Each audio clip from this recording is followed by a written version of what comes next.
Hello, I'm Dave Peach, and this is the Crawfordsville Peachcast, sponsored by Tri-County Bank, your community bank since 1892. See them in person or at tricountybank.net. Tri-County Bank, member FDIC, and equal housing lender.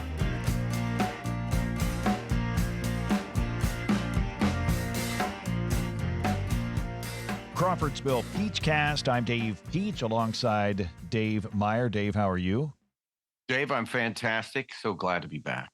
It's another Untoasted edition. We've got a lot of topics to cover.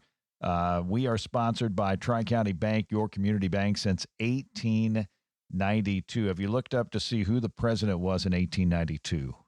That is good. No, Dave. I'm just going to go, when I don't know, I usually go with Franklin Pierce. That is always difficult. You know, when you go with an even numbered year, it's the president that's actually running for election, right? In 1892, I would think the new president would have been installed in January of 1893 if my recollection of U.S. history is correct. I don't know when they started inaugurating them in January. It could have been another month, but I would think by 1892 we were inaugurating presidents in January, which would have been actually 1893 when the new president would be inaugurated. So, Dave, are you going to tell me, or am I going to stay in the dark? I don't know. Okay. I'd have to look it up. Okay. It's up to you to look it up. We're going to learn this and then reveal it later in the broadcast. And while you're looking that up, you can think about this question that I think about quite often. What do golfers do on their vacation? Wow. Wear do they golf? Light coat? Yeah, they could play golf or wear light colored clothing.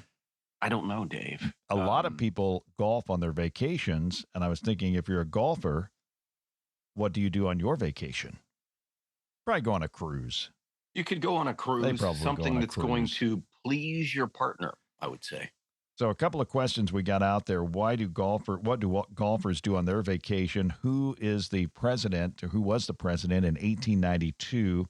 I'll throw another one out there. Why did the Long John Silver's all-you-can-eat bit fail to land in last edition of the Crawfordsville Peachcast? Dave, that is the big question that I've actually lost some sleep over the weekend. I think it was poor execution. Right, it's poor execution. You know, pretty much. I think I went on too long about the size of the fish. I think, and nobody wants to picture large fish. And again, I guess this fails to land. So again, we've failed to land a we're kind of dry. I think we're a red meat comedy team, is what I'm thinking. Dave. Have we figured out the president of 1892? Yes, and it has a Hoosier tie-in. How about that? Who would be the only Hoosier tie-in, Dave? Benjamin Harrison. Correct. Continue. But he wasn't president very long, was he? Oh, you are correct, sir. He was not president very long. Now you're really getting back there. You're really getting in the weeds now. Do you want to hear it all? Because let's see here. I think we have time. Actually, okay. Benjamin Harrison was the 23rd president from 1889 to 1893. Nominated for re-election in 1892, defeated by former President Grover Cleveland, the only president to serve two non-consecutive terms. Okay. 1892 presidential election campaign dominated by the tariff issue. See, I thought Harrison, who was a president that died because he didn't wear the coat for the inauguration? I thought that was Harrison. I believe that was Bill Henry. William Henry Harrison. Ah, man, I need to go back to Indiana history school. There we go. That's a whole other podcast, Dave. Flunko. Whole other podcast. I'm gonna get it. So Benjamin Harrison was president for 4 years. President for 4 years. Give it to me. Okay.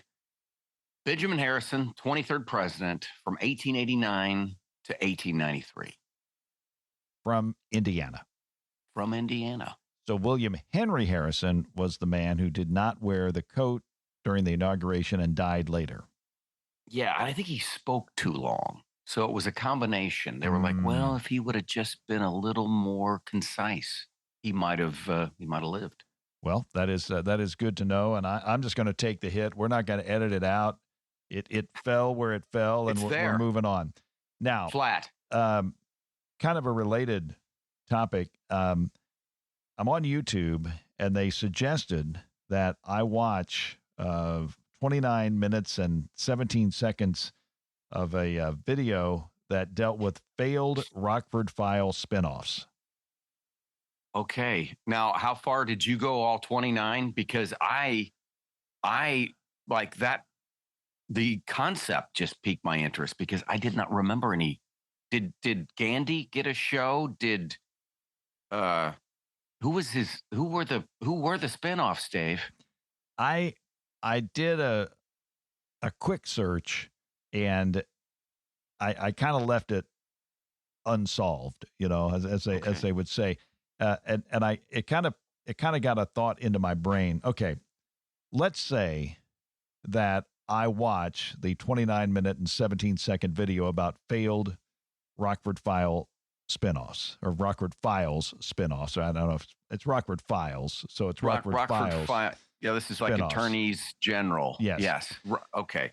Let's say you did that. Let's say I did that. Now, do I go to a social setting like a chamber meeting or a breakfast or something? I'm like, hey, you didn't by chance see that video on the Rockford Files spinoffs, did you? And they, of course, would say. So I guess but the bigger question is, awake? What do I do with this knowledge once I get it? Or if I do get it, what do I do with the knowledge? Dave, I'm a receptacle for these things. Well, I know you are, but I'm only with you like a couple hours every other week. I mean, because James Garner doesn't come up in everyday conversation. I don't even know who the Rockford. So what do I do with that information when I find it out? Have you tried it on the family first? I mean, that wouldn't work. So I'm just thinking about where do you go to talk this up with somebody? It's tough. Again, it may be there's another internet search involving. I mean, first of all, I would be like, how many other people have watched this before Somebody put it together. Yeah. Took their time. Yeah. Did their research. Edited and possibly got it sponsored, right? And then they probably had to watch a couple of commercials. And then it popped up wanting me to watch it. Somehow, Dave, the algorithm sees you as a James Garner Rockford fan, not a James Garner Mariette Hartley Polaroid commercial fan, not a Maverick guy, but a Rockford 70s. What were the spinoffs possibly guy? Yeah, I don't know. But again, I guess I live in a world where, for me, that would be fairly significant, but I'm kind of at a point where I'm thinking, well, what am I going to, where am I going to go with this It's a tough information? One. You might have to leave town with that kind of information to find the right person. It might be, you just kind of think about it on your own time. It may be, I've heard people say this, it may be something that you keep to yourself. Maybe that's it. Maybe that's the whole thing. That seems sad. Dave, do you realize how many people do not know who Spyro Gyra is? It's probably grown since I first thought about it. I think, let me just say there, I first did the Hoosier thing and would call them Spyro Gyro. Okay. So, when I would put Morning Dance on and try to read a little weather forecast, I might say, oh, enjoy some Spyro Gyro. So let's start. I'll cop to that. I will also admit that I have seen Spyro Gyra in concert. Oh, my goodness. Many years ago. Where they're like 99% of the people saying, when are they going to do Morning Dance? You're right. Or, yes, I think they were. Or that one song we know. Yes, that one. There were probably more than 99. I would have to say, if you're going to buy a ticket to see Spyro Gyra, you probably know more songs than Morning Dance. Right. You know more songs that you don't really know the name of the song, but you know it. You're going, did they do? No, that was Chuck Mangione. Did they do? No, that was Herb Alpert. Okay. Yeah. Okay. They did all the other stuff. You're talking about Feel So Good or Rise. Right. And yeah, those were big. Dave, the era of the instrumental was still alive during the 70s, 80s. I never was a fan of Frank Mills' Music Box Dancer. I thought that was over cheating. Over the line. That was cheating. For me. But Dave, now it is in my head. Okay. That little wispy piano thing. Is it like ba ba ba ba ba ba ba ba ba ba ba ba bum? It was dun dun dun dun dun dun dun dun. Yes, that little. And then you're somehow in your head you're seeing the little music box thing. So and kind of going back to that era and forgotten. We talk about Untoasted and things that we've forgotten about or people maybe not remember. Remember, what do they call them? Hooked on the Classics. Ooh, Hooked on the Classics. Yes, there were a bunch of them. There were, and somehow it was all like we're gonna mash up these songs, and there like we're going back. Okay, I'm jumping around, but there were Stars on 45. Yeah, a lot of Motown and then Beatles. Right. Beach Boys. The Beach Boys had a medley at one point, and we somehow thought this was good. I would think Hooked on Classics, in my mind, Hooked on Classics was the original, and I tell you, a good one is Hooked on Bond songs. That one, or Hooked on the Westerns. Either one of those is gold. Okay. Our gold. See, and now that popped in my mind. Is gold, our gold. A Fifth of Beethoven. Remember that? Now that was an instrumental that was Walter Murphy, and that was a good one, yeah. Yes. He also, now if you want to go one deeper on him, he also did a Flight of the Bumblebee, which is quite awesome. Yeah, that'll stick with you. So Spyro Gyra, I mean, can I live in a world where people do not know Spyro Gyra? I think you're going to have to. I do. I will say this. I know someone who saw them within the past year. So when did you see him? Well, I saw him in the 80s, Dave. Oh. I saw him Fresh. late 80s. Where did you see them? This is good. The Indiana Roof Ballroom, Dave. I was Marshann Brown and I. Oh. It was a date. So you went. Date. There was a concert at the roof. Ticketed concert at the roof. It wasn't like okay. Rode the elevator up above the IRT and sat in there and listened to them, and I remember it fondly. Wow! So you have. I hit the bingo on this. I just remember the morning. Not only dance. Somebody that knows who they are and once mispronounced their name. I've seen them, Dave, and I will say this: according to my friend who saw them in the last year or so, one of the lines was, in between, hey, basically in the 70s, we were in our 20s doing this, and then pause. And now in the 20s, we're in our 70s. Oh boy. That so, still at it, man. Still going, still dancing in the morning. Still dancing in the morning. Watching YouTube, ABC. Remember the ABC Sunday Night Movie and those graphics and that voice guy? Ernie Anderson, right? Yes. I was watching. And now the Love Boat. He did that. Followed by Fantasy Island. That's right. Nobody can do it quite like he did. But this one, ABC Sunday Night Movie, and it was the movie. It was the opening for the movie The 10 Commandments. Big. Yeah. Big. Get the D in there.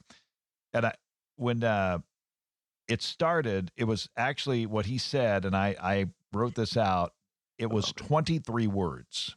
23 words is all that he said. He started with tonight. And then he went on, he described the movie in, like 14 words.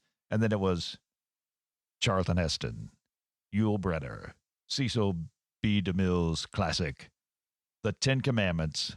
Okay. And then there was one more word. What do you think that word was? He started with tonight. then the brief description of the movie with the impeccable editing as far as music and okay, yeah, I Heston can and see all the that. graphics and the music and Cecil B. DeMille's classic, The 10 Commandments. And then there was one word. My guess, yes, I do not know, but my guess is next. that's it. Oh my! So here you go, folks. I don't care what your voice sounds like. If you start with tonight and you write 22 words and your final word is next, you will be in good company. You are a legendary broadcaster who, Dave, if I remember correctly, is the father of Paul Thomas Anderson, the movie director. I did not know that. But that is something, and I'll just ask you this question, kind of a big question. Brevity. Does brevity exist in broadcasting and culture today? Because when I think of what happened, it's like, and we'll get into a little bit of this later, but you used to have a sporting event and then they said good night and you didn't hear from these people till next week. Right. Now it's like, hey, the broadcast is over, but don't forget, we've got 5 hours of post-game coverage coming up on this channel, and don't forget to join us tomorrow morning as we talk about it for another 3 hours. And then, to me, brevity is lost, and I miss brevity. Yeah. Well, as I do a podcast where I ramble on and on about inane topics. But hey, like we say, I think you're talking about what we're talking about here is the beauty of talking to picture, right? In a way that does set it up and complements, but doesn't walk on or compete. And that is an art that seems, if not lost, it is definitely in a world of promotion and loud voices, right? I don't know, that old kind of like John Houseman, we make our money the old fashioned way. We earn it. That kind of staccato thing, you don't hear it. And it's not, I think it was something that people use, the pause. Paul Harvey, right? The big pauses. I mean, that kind of writing, that kind of delivery, I would love to hear more of it. Yeah, I kind of miss it. And I will say this. When you were sitting down and they had to show it, like they had to start like early, you couldn't, and the actual bit or the actual video had said Hardcastle and McCormick and Ripley's Believe It or Not will not be seen tonight. And then it had Brian Keith going, oh, what's going on? And then so we could bring you a special present. Then he went into the 10 Commandments thing. But when you watch that thing and you heard him say tonight, and then you heard his 22 words, and then when he said next, ladies and gentlemen, boys and girls, you were not going anywhere for 4 hours. Yeah. They had us. We were there. We've seen it 10 times before, but tonight we're going to stay up till 11:10 and watch the 10 Commandments. Exactly. And it was at that point, even if you were sitting in a room of your family, it was a one-on-one deal. Yeah. Oh, yeah. You were there. You were there. And I will say this, Dave, you use or not use this. I, in a earlier part of my career, worked with Mr. Heston and happened to ask him about this, trying to make conversation as we're killing time. Like, wow, talking about his grandchildren. I said, hey, does he watch, like every year this is on, the 10 Commandments, does he watch it and know it's you? And he said, oh, I would never let him watch it on the television. I said, oh, well, why? Well, they letterbox it so basically Chuck has a screening room and would only show the family the prints, Dave. So he had a print of 10 Commandments and he would roll that at the house. So I thought, yeah, that's cool. Killing time with Chuck Heston. That's something really I think that's a chapter in your book, man. I mean, it's a chapter in the book, Dave, but yeah, Chuck was impressive. Best hair piece I've ever seen up close. And he was in good shape in an era where I assume he probably did a few pull-ups and some push-ups and ran a mile or two and somehow He looked. I'll made it say happen. this: he was an older gentleman at the time. Well, I'm talking about when he'd been her and all that. Oh, I mean, yeah. I mean, no, he was chiseled. He was chiseled. He was an active athlete. He was a big-time tennis player at one time. So, but he had when I first met him getting off a plane, 4 hours on a plane day, he didn't walk very well. And I was a little worried. I called our director of photography and said, we're taking out that walk down the stairs scene. Okay. And, but what I can tell you is that he had none of that. When the camera rolled, he puffed up like Charlton Heston. And It was like looking at the monitor and putting on a pair of headphones to hear that voice was pretty powerful stuff. So, yeah, Chuck with Ernie Anderson setting it up. Those were the days. And I assume that Chuck was not at the Spyro Gyra concert. I think Chuck was more of a Statler Brothers guy. It was a time. I love that. That was a good one. I like that. Well, and that'll do it for the opening segment, I guess. We'll get set. We've got a couple of things that we'll talk about. Untoasted. We'll talk about Cinderella, the Lesley Ann Warren, Stuart, Damon, Walter Pidgeon, Ginger Rogers version of Cinderella, which holds a special magic to those people, at least my age. And then something I discovered at a video store in Columbus, Indiana, the children's or adult, I don't know who it's really for, the Thunderbirds. That is coming up next on the Crawfordsville Peachcast. You dropped your cell phone, the car won't start, and now your email has been hacked. Yup. Ever had one of those days? Tri-County Bank can help with a protection plan powered by Bazing. This is Bria French. Contact any of our offices to see how Bazing can resolve those big issues. Terms and conditions may apply. Tri-County Bank, member FDIC, and equal housing lender. Crawfordsville Peachcast. It is Untoasted with Dave Meyer. I'm Dave Peach. Dave, we're going to talk about something that I think was probably a little bit before your time, but for somebody my age, we always looked forward to on CBS, I believe it was, when they showed Rodgers and Hammerstein's Cinderella with Lesley Ann Warren and Stuart Damon. I'll tell you why this kind of came up in my mind, but I'll let you give your recollection of this, if any. All righty. Well, Dave, I got to say, at first I was like, I looked up 1965. Okay. The year that I entered the planet. So yep, I'm immediately excited.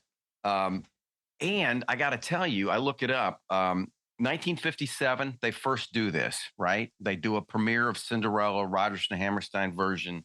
It's a big deal. It's a big hit. But this is before we've got color video. And so it's a one-off. So 65, they're going to do it in color. Dave, we're at Television City, the same place where they're later going to do Price is Right and Hollywood Squares and Carol Burnett's show. It kind of has that feel, that video feel. Yeah, you're right. It's horses on a soundstage, man. Oh, how about that? So and the thing about it is like, I'm thinking to myself, I don't know this. And then once the music started, oh my goodness, Dave, looked it up. They played it 8 times up. 1974 was the last time that they played it on CBS in a regular slot. So yeah, I definitely saw this at some 2-3 points because it seems like and feels like the sit down family viewing kind of thing, you know? Those songs are in my head and I don't even know them. You kind of come back like 10 minutes ago and in my own little corner, in my own little world or my own little room. And all of them. Prince is giving a ball. Prince is giving a ball. Is that correct? He's not having a ball. He's giving a ball. He's giving a ball. And, the color scheme, right. It has that and it has the painted backdrop castle sets. So it has this kind of very staged play mystical aspect with some early special effects, right, that bring on our fairy godmother and turn Cinderella from Ash soot to, made up and looking ready for the ball. It was okay. So, yeah, tell me about your earliest memories of this. Well, all I can say is that it is, for the rest of my life, I see Lesley Ann Warren and Stuart Damon looking at each other.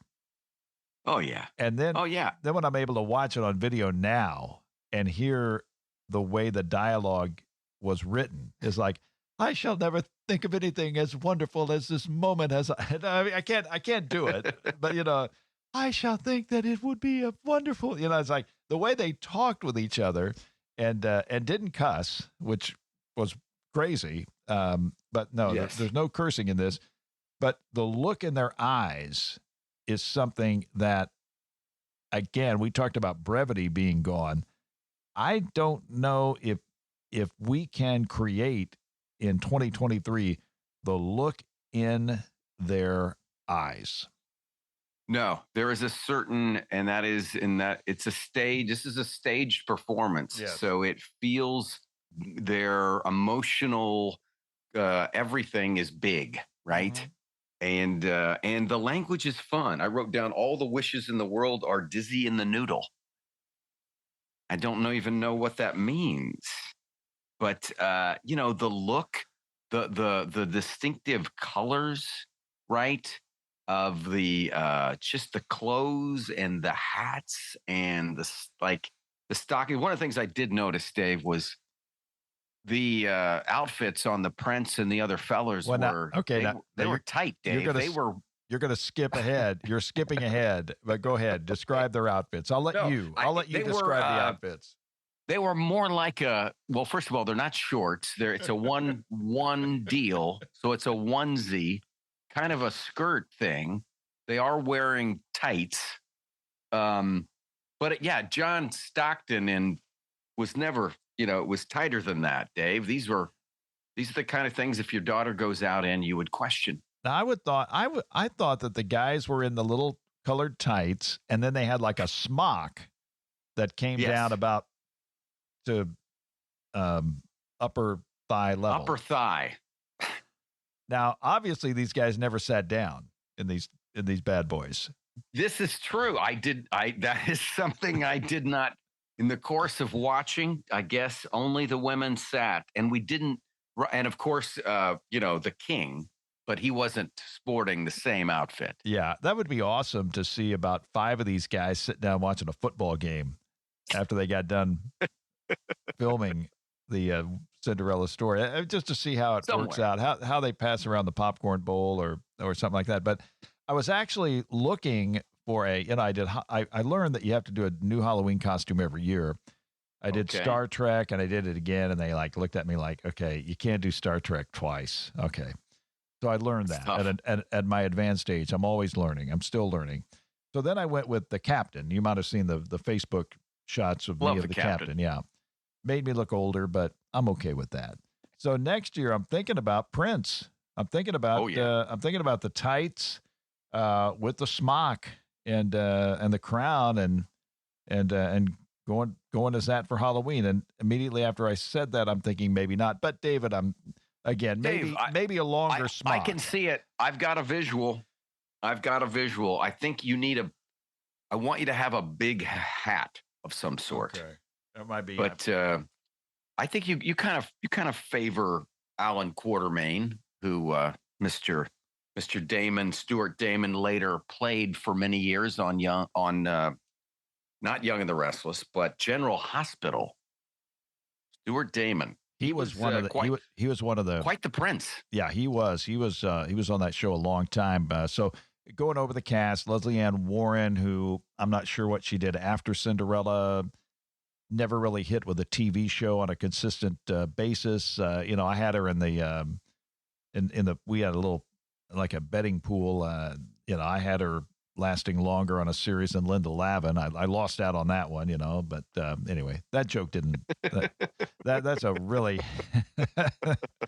Lesley Ann Warren. I'm sure she was in a few shows and probably, was disappointed when they were canceled. But again, she is frozen in time in this one. Then you got Stuart Damon, as you mentioned. You've got Walter Pidgeon, who I don't even remember what Walter Pidgeon was in other than this one. He had a good voice. Yeah.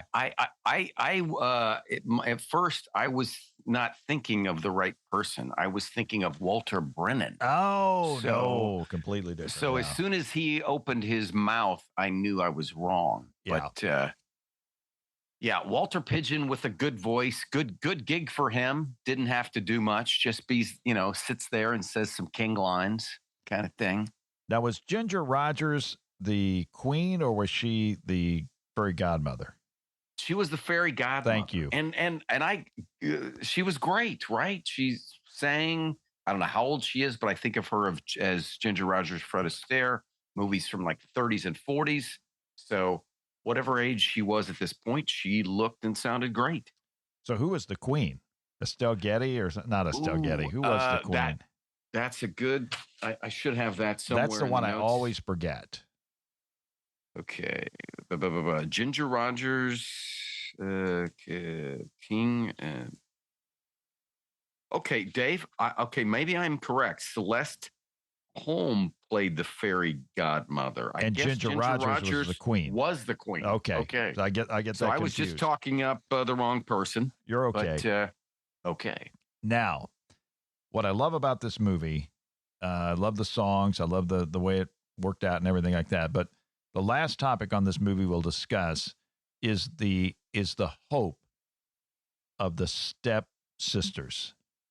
Oh yeah, the hope of the stepsisters to land the prince. And again, it's a different time. It's a fairy tale, for goodness sakes. Okay, so yes. they're trying to marry the prince. Okay, so you've got Pat Carroll and her creaky knees. Still thinking there's a shot. I love that. Exactly. I love that. And the fact that I somehow the prince, he sees these people and he's got his shoe size guy trying to get the shoe on, right? Yes. And I want to say, doesn't he should say, look, no, that's not her. You shouldn't try the shoe on her foot. Everybody gets a chance to try on that shoe. It's very equal how's that goes. And then when the prince walks out and sees the, quote, lass, who is, I want to say, that's Cinderella. You've seen her now twice, okay? And I know she's actually 3 times, David. No, this is the third time he's seen her, because she got him the water. You danced with her for a long time. You talked. How could you not know? Okay? But... yeah, that was the language in it. There is a magical quality about this, and definitely the rod, is probably in the later part of the Rodgers and Hammerstein kind of golden era, right? This would have been after Oklahoma and after that kind of those big kind of things. West Side Story. That was Bernstein. That is Bernstein. Yeah, that's again, that's another movie coming. We're not going to edit any of these out. We're going to keep them in for your for your pleasure here. Now, so Cinderella, just to me, pure magic. I'll always remember it. A little bit young for you, a little bit older for you, but I'm telling you, it's something that you will enjoy if you watch it on YouTube. Now, we'll move on to topic number 2 on this Untoasted, a doubleheader, as we talk about the Thunderbirds. And how do you unpack this? I was down to tell you the story. I was down in Columbus, Indiana, and they have a store there called Granny B's. Now, Granny B's has, and when I was there back in the late 90s, I think the store opened up. And they just continue to expand. They have videos, they have DVDs. I don't think they have many videos anymore, but DVDs, video games, all that thing. And it's for a store like that, it is massive. It's in an old, currently it's in an old IGA store. Okay. So you can imagine. And of course, I followed the prices over the years. And you remember when DVD sets came out for Seinfeld? What were they when they first came out? Like $120 for all the episodes. I mean, enormous prices. And so I go there recently, and the compilation CDs are all $5. Ooh, okay. Every one of them is $5. So I saw the and I don't want to buy Friends or something I've seen a lot, or Seinfeld and all that stuff. So I see the Thunderbirds, and I've only watched this show. Really, it was on Comedy Central when Comedy Central rolled out of the gate early. They had a show that they showed little things on, and sure, it's kind of like a kid show, but they showed Thunderbirds, and I thought, well, I'll watch this thing, and so I pop it in. It's a DVD. I pop it in, and the first thing that hits me is the music. It was loud. They remastered the music for the DVD. So, I mean, this was loud music. So at that point, I'm watching it. I enjoy it, but I kind of stepped on your toes there. You were going to talk about your initial thoughts of the Thunderbirds. Is it a kid show? Is it an adult show? What is it? That is that is like the question, because first of all, I think it's a kid's show, but I think adults could, if you are into a certain genre, you're going to enjoy this, right? Because it incorporates a lot of things that if you're, I don't see a 20 or 30 something seeking this out unless they are into the kind of production, animation, puppetry, kind of thing. That would make sense, but I think it's for kids because of the storytelling and kind of the Sidewinder, kind of the main big vehicle, seems like something kids were playing with in that time frame when they're buying trucks and they're buying, cement mixer kind of stuff. Now, again, I'm gonna just be honest. I am not an expert on this show, but I like it. And I want to kind of watch it more. I want to learn more about it. I enjoyed this show. I probably will not be going to the convention center to talk to the. I mean, I just probably won't be there. But I like the show. It's got, just to describe it, it's puppets. It is puppets, but it's not it's a high level of production value. First of all, it starts out with not puppets, but you see all this nature footage, right? That is kind of. You're talking about the specific episode, which I'm talking about that's true. Yeah, we're talking about the specific episode, which is like Pit of Peril or something like that. Pit of Peril, but you're right. But the Thunderbirds style there are puppets, and there's like a very distinct opening sequence that, in my mind, like. Because they put the names of the puppets. It's not like you see, the actor as so-and-so. It's, this is John Tracy, kind of thing. So I thought that was kind of funky. A very big open, right? Kind of reminded me of like almost a theatrical version of Hogan's Heroes, kind of the running and the lights and the stuff. But it's a big production on a small scale with these puppets. I looked up, the puppets are 22 inches tall. That's bigger than I thought they'd be. They felt big to me, though. And in my mind, a lot of effects in this. Up front, there's a lot of, stuff where it's kind of dialogue, and then we don't have to get into the story, but the way that they move things around is pretty impressive for 1965 special effects on a kind of a stop action puppetry animation. This is filmed in video color with super marionation. Super marionation. I did not get a handle on that. That's not it's not a cooking term. It's a puppet. It's a puppet making actual term. production Super puppet marination. making. So very cool in that regard. But the Thunderbirds, I was blissfully unaware until we dove here. Now the Thunderbirds, it's a family, and there's a guy that's like the head of the family, and somehow he has achieved enough wealth and, I guess, I don't know. We don't know exactly. I guess not enough backstory to know. I don't know exactly how he did this, but basically he's got Wayne Manor ready to go. And so he's like the dad. And then his sons are out there looking at the world through some sort of red zone tracking. They're monitoring of world issues.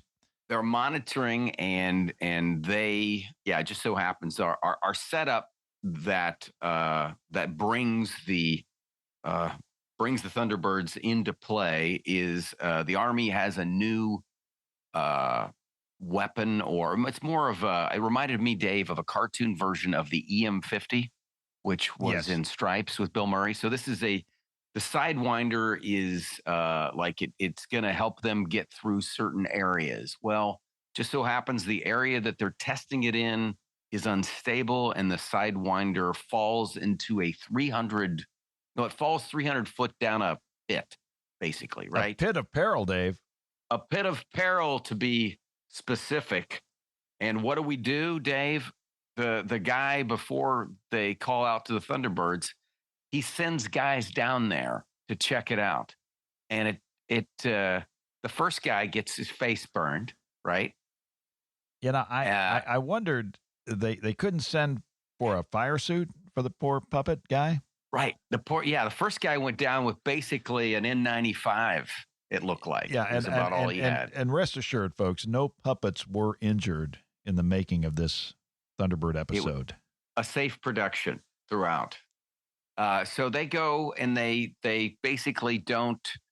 They see that it's way down there. They're able to talk to them, but they don't make any progress. So they reach out to the Thunderbirds. I don't know how they. Well, now wait a minute. You left out the fact they sent another guy down to try to connect. To try to if it didn't work one time, maybe work.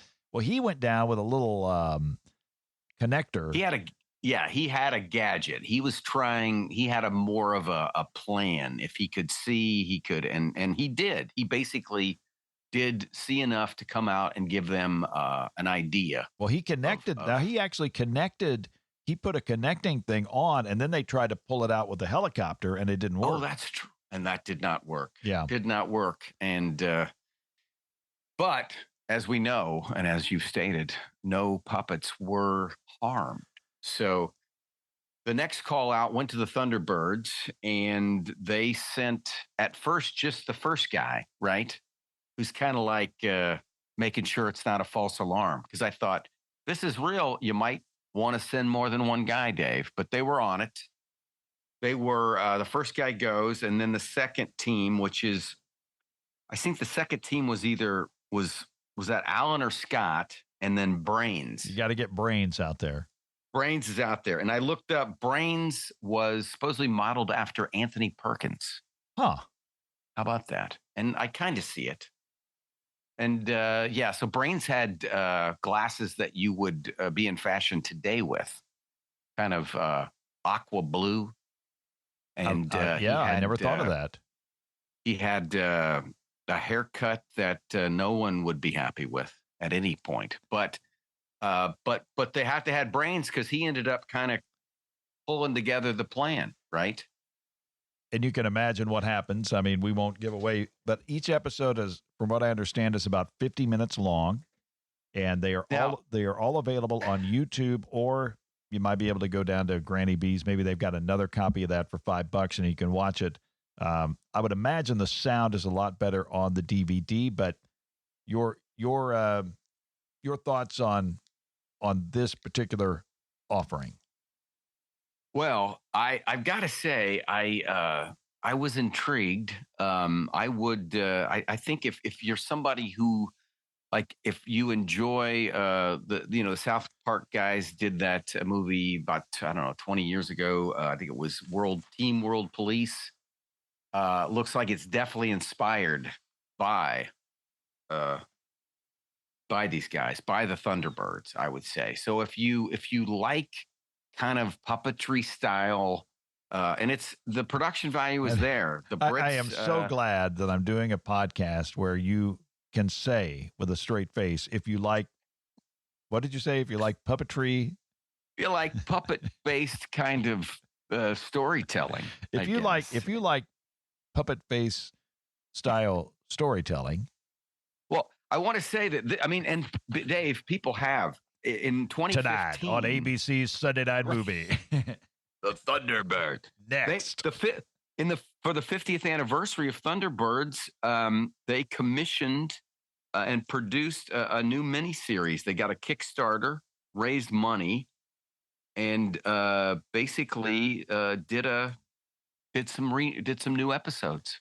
So, this Thunderbirds thing is I'm just discovering it through your, work down in the Columbus area. But so let me get this straight, and I did not plan on this. Cinderella and the Thunderbirds, are they similar years? 65, both 65. Both the year that Dave Meyer entered the planet. Wow. So the 50th anniversary, if you were 65, would have been 2015. This is correct. Wow. This is correct. Wow. The anniversary episodes is what they call them. Well, I love the show, and I wish that people would just leave me alone so I could watch the last 4 episodes of this thing. I do know that because my son installed this super surround sound thing that we got going on in the basement, and the basement is seldom used as far as watching things. So when I literally have to ride the gain on the remote because people are asleep in my house, and I go, okay, now it's coming in hot. Now Dave. I can watch the Thunderbirds. Well, it sounds like a vacuum cleaner at 11, and no, it did. So I have to turn it down, and then of course I'm old and I can't hear the dialogue very well. So then I have to turn the dialogue up, and then I have to turn it down. It's tougher to read lips with the puppets. Let me tell you, you can almost feel the air off this DVD for the Thunderbirds when they play the music, and when that thing launches, when those Thunderbirds launch, you can feel it down in the basement. I like it. So if you like the puppetry, Thunderbirds, man, I got to remember that. Thunderbirds, I love it. We are back with segment 3 of the Crawfordsville Peachcast. Don't you dare go away. Central Indiana Rubber Products provides the power for you. Central Indiana Rubber Products, or CIR, keeps farm equipment and local manufacturing processes running with gaskets, belts, seals, and O-rings, among a variety of other products and services. Employee-owned and always customer-focused. Central Indiana Rubber Products, 989 West, 83 North, Crawfordsville, and at indianarubber.com. Central Indiana Rubber Products, or CIR, power for you. Segment 3, Crawfordsville Peachcast. This is what the people wait for on the podcast, Dave. Segment 3. Segment 3 for the Hardy. Segment 3. First, again, thumbs up, David Spade. It's called, it's called snake oil. Snake oil. Yes. It is absolutely fantastic. The other day, we were actually at church, and there was a product, and it was a bogus product, and it was about a scuba gear for a dog. Okay. Scuba gear for a dog. So somehow there was a reference to scuba diving. I look at my son. We start laughing because all we can think about is that dog in the scuba gear. It's well, and I have now, since we discussed it, I did watch, and it's tough. The premises, I guess, are they're all in the same zone, right? The production you on think the yourself, no, there's no way. Yeah. There's no way there can be that. But then you look at it and you go, wow. Okay, maybe that is that. Now what is your favorite? Well, I like the dog in the scuba gear, but here's the deal. It's hard for me to remember after the show's over what was real and what was fake. I need I guess to make notes. I will, it's just, again, it's kind of like American Idol. If you ever watched American Idol, yes, and you could remember the top 10 from Ooh. 2 years ago, or even last year, or even last week. I mean, Yeah. for some reason you watch it, then you forget it. But I do know that the scuba dog, which probably we'll just say is my favorite, was Okay. scuba That's gear good. for the dog was a fake. Okay. Yeah, it was fake. And you want to say good. That's good because we probably don't need that. But I think the chopped up mice was real. I think that was real. I don't know. And the cat food with real mice, I think that was real. But yeah, see, I don't know.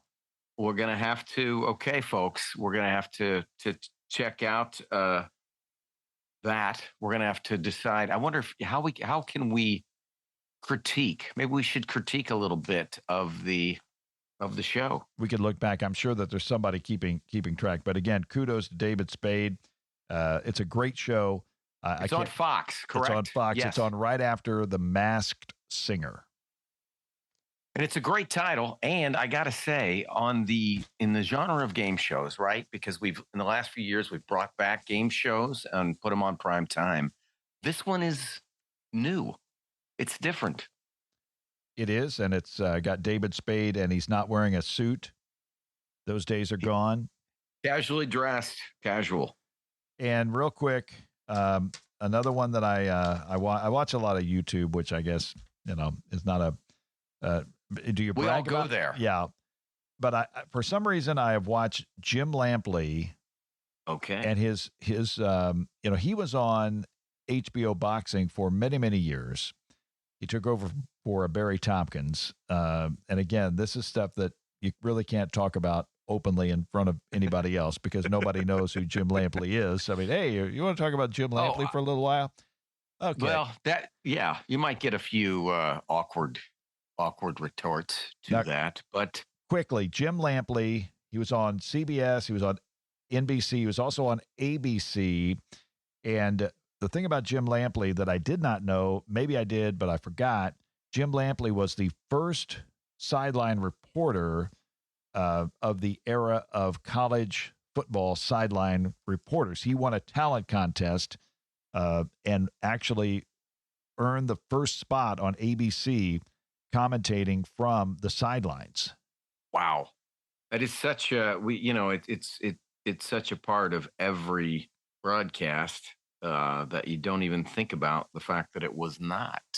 And so, Jim Lampley was on HBO Boxing, and the first thing that I note when he was saying goodbye, and HBO I think stopped doing boxing in 2018. If you're like me, you remember in the 80s and 90s and even into the 2000s, HBO made a fight big.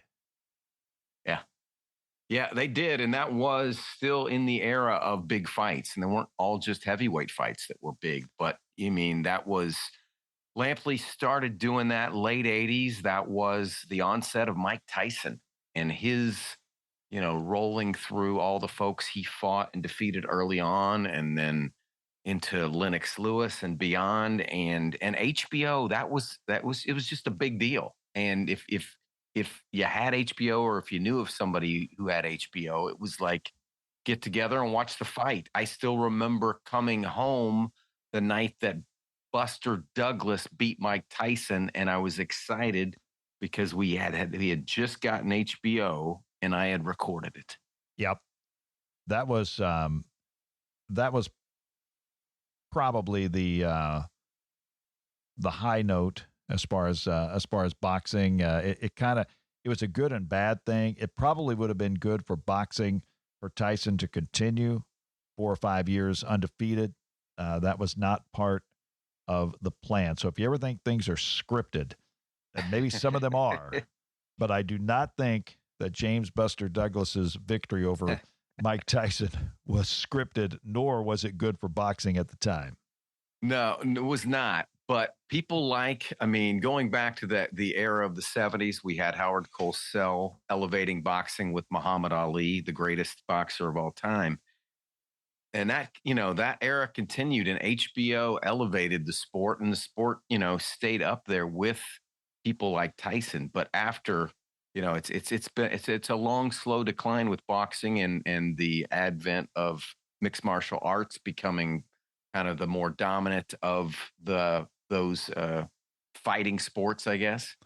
I got to put a shout out. You talked about Ali, and certainly he carried boxing through the 70s, but you got to give kudos to George Foreman and Joe Frazier and Kenny Norton and Ernie Shavers, and is it Shaver or Shavers? I don't know. Right. It's one of those and two. Think but about all the those, middleweights, Hagler and Hearns and Sugar Ray. And, well, yeah. And then I was going to say, and then they kind of picked up in the 80s, and you had the Hagler, Duran, Hearns, Leonard deal, and those were just spectacular fights. Normally, those were on HBO maybe the Saturday after they occurred. So you'd have to get delayed coverage on that. But there were some some very interesting fights. And as you mentioned, the Buster Douglas, nobody thought that James Buster Douglas was going to win that fight on Saturday in Tokyo.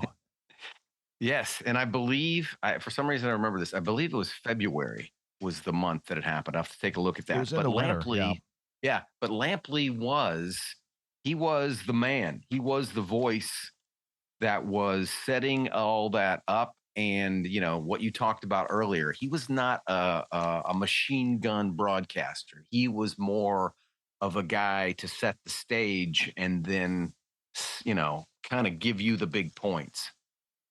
Worked well with Larry Merchant, who I love. Larry was was one of the guys, kind of like a Cosell, didn't play the sport, didn't do the play-by-play, but provided commentary along the way it was very poignant and memorable.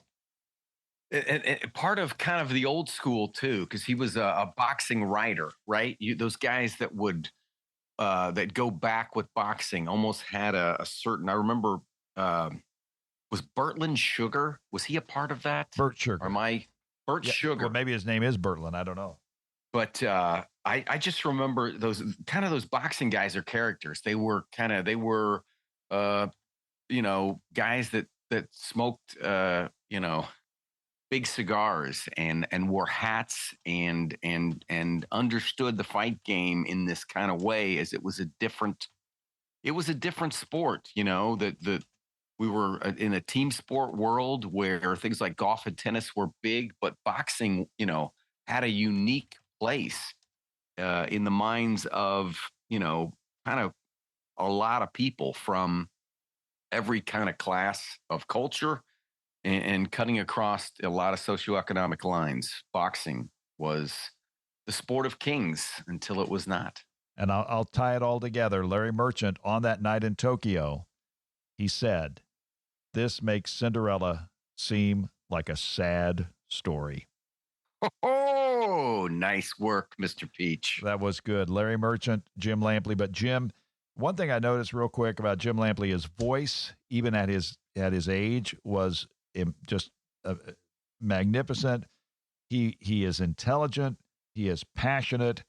And I wish that I had 10% of his talent, because you could go a long way. But an untoasted salute to Jim Lampley at HBO Boxing. We do miss the fights, and I will say we'll fast forward to 2023, and occasionally ESPN will say, "Hey, it's the lightweight championship between this guy and this guy," and I can tell you what, I will be asleep by round number 2. I probably will not make round number 1. I mean, they can't, for whatever reason, they can't make me care.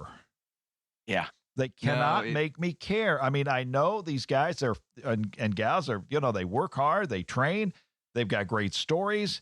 But for some reason, boxing can't make me care. And I don't know why. I feel the same way. I think it's a combination of things, but we're not attracted to a certain soul that we were before. I think you have to have somebody to attract you into that world, and then you can appreciate more of it.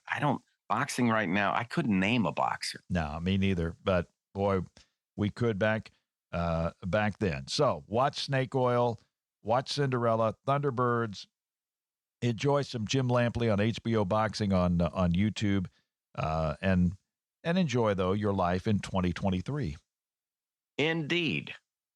Coming up, Dave, we'll do a holiday edition of the Crawfordsville Peach Cast, Untoasted, and also we'll have another Irwin Allen movie, the almost 3-hour movie, The Swarm, with Michael Caine. Oh, Dave, I'm excited. Irwin Allen, this time of year, get your popcorn out and get settled in. I just hope Michael's mad for at least 2 hours and 45 minutes. And researchers are trying to figure out how I can stay awake for a 3-hour Irwin Allen movie and I fall asleep during round 2 of a boxing match. It's a great question, Dave. I think we should ask. These are the things we think about, and it is the Crawfordsville Peach Cast presented by Tri-County Bank, your community bank since 1892, and sponsored by Central Indiana Rubber Products. Hello, Todd. Hello, Todd.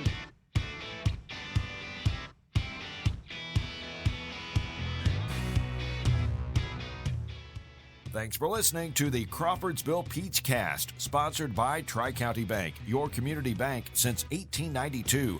Tri-County Bank, member FDIC, and equal housing lender.